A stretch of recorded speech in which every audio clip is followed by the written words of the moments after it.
चलो देखो एक्सरसाइज 10.1 सवाल नंबर 7 बोल रहे कि सरल कीजिए। देखो पहला सवाल है 25 गुणे टी के पावर -4 बटा में 5 के पावर -3 गुणे 10 गुणे टी के पावर -8। ठीक है, अब देखो इस 25 को हम लोग क्या लिख सकते हैं, 5 के पावर 2, 5 गुणे 5 25 होता है ना, तो इस 25 को 5 के पावर 2 गुणे टी के पावर -4 बटा में 5 के पावर -3 गुणे ये 10 है ना, तो इसको हम लोग क्या लिख सकते हैं, 5 गुणे 2, 5 दूना 10 और गुणे टी के पावर -8। ठीक है, अब देखो सूत्र क्या होता है, a के पावर m गुणे b के पावर a के पावर n बराबर a के पावर m प्लस n, ये होता है ना। तो ये देखो कितना हो गया, ऊपर में कोई परिवर्तन नहीं, यहां पर ध्यान दो ये 5 है मतलब कुछ नहीं, तो 5 के पावर 1। ठीक है, तो ये दोनों बेस बराबर है, तो ये दोनों आपस में क्या हो जाएगा, जुड़ जाएगा। मतलब 5 के पावर -3 प्लस 1 गुणे 2 गुणे टी के पावर -8, 5 के पावर 2 गुणे टी के पावर -4 बटा में 5 के पावर 3 में से क्या बचा, -2 गुणे 2 गुणे टी के पावर -8। देखो बट्टा मतलब क्या होता है, भाग, बटा मतलब भाग। तो यहाँ पे देखो ये कितना है, 5 के पावर 2 और ये बटा में 5 के पावर -2, तो भागा 5 के पावर -2। ठीक है, गुणे ये दोनों एक साथ हो गया, फिर कितना है टी के पावर -4 और ये बटा में ऊपर जाएगा तो क्या हो जाएगा, भागा में टी के पावर -8 और ऊपर कुछ है नहीं ना, और नीचे अभी मेरा बचा है क्या, सिर्फ 2 बटा में 2। ठीक है, ये देखो ये ऊपर चला गया भाग का चिन्ह, ये भी ऊपर चला गया भाग का चिन्ह। सूत्र क्या होता है, a के पावर m भागा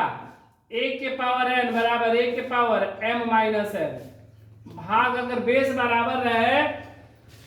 तो पावर को हम लोग क्या करते हैं, घटा देते हैं भाग में। तो यहां पर इसको हम लोग क्या करेंगे, आपस में घटाएंगे, 5 के पावर 2 माइनस ये माइनस का 2 गुणे टी के पावर -4 -8 बटा में 2, तो 5 के पावर 2 माइनस प्लस 2 गुणे टी के पावर -4 प्लस 8 बटा में 2, 5 के पावर 2 2 4 गुणे टी के पावर प्लस का 4, ठीक है, बटा में 2। देखो सूत्र होता है एक, a के पावर m गुणे b के पावर m, आधार अलग अलग हो और पावर क्या हो, सेम हो, तो हम लोग आधार को गुणा कर देते हैं, मतलब a b के पावर m हो जाता है, ये सूत्र है। ठीक है, तो इसी के हिसाब से ये देखो ये पावर क्या है, सेम है, ये दोनों गुणा हो जाएगा तो कितना हो जाएगा, 5t के पावर 4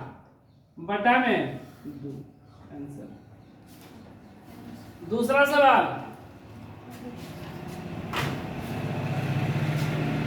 दूसरा नंबर देखो क्या है, 3 के पावर -5 गुणे 10 के पावर -5 गुणे 125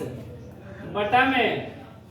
5 के पावर -7 गुणे 6 के पावर -5। ठीक है, अब देखो ये 3 के पावर -5 है, ये 10 है, 10 को हम लोग क्या लिख सकते हैं, 5 गुणे 2, 5 दूना 10, 5 गुणे 2 और ये पावर कितना है, -5 है ना,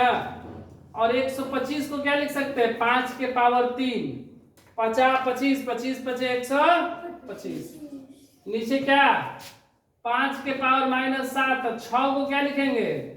2 गुणे 3 2 तिहाई 6 के पावर -5। ठीक है, अब देखो ये हो गया 3 के पावर -5 गुणे, ये इसके साथ गुणा हो जाएगा तो 5 के पावर -5 गुणे 2 के पावर -5, ये 5 के भी साथ और ये 2 के भी साथ, गुणे 5 के पावर 3 बटा में 5 के पावर -7 गुणे 2 के पावर -5 गुणे 3 के पावर -5। ये देखो 5 का गुणा हो गया 2 के साथ, 2 के पावर -5, ये 3 के साथ गुणा हो गया 3 के पावर -5। देखो सूत्र क्या होता है, a के पावर m गुणे a के पावर n बराबर a के पावर m प्लस n। ठीक है, तो उस हिसाब से ये देखो 5 दोनों एक बेस सेम है, तो दोनों का आधार हम लोग क्या कर देंगे, आपस में जोड़ देंगे। देखो ये 3 के पावर -5 गुणे 2 के पावर -5, ठीक है, गुणे 5 के पावर -5 प्लस 3 बटा 5 के पावर -7 गुणे 2 के पावर -5 गुणे 3 के पावर -5। ये क्या हो जाएगा, 3 के पावर -5 गुणे 2 के पावर -5, माइनस प्लस क्या होता है, तो 5 में से 3 गया 2, 5 के पावर 2 बटा में 5 के पावर -7 गुणे 2 के पावर -5 गुणे 3 के पावर -5, बटा मतलब भागा, बटा मतलब हाँ माइनस का 2 हो जाएगा, 5 में से 3 या -2,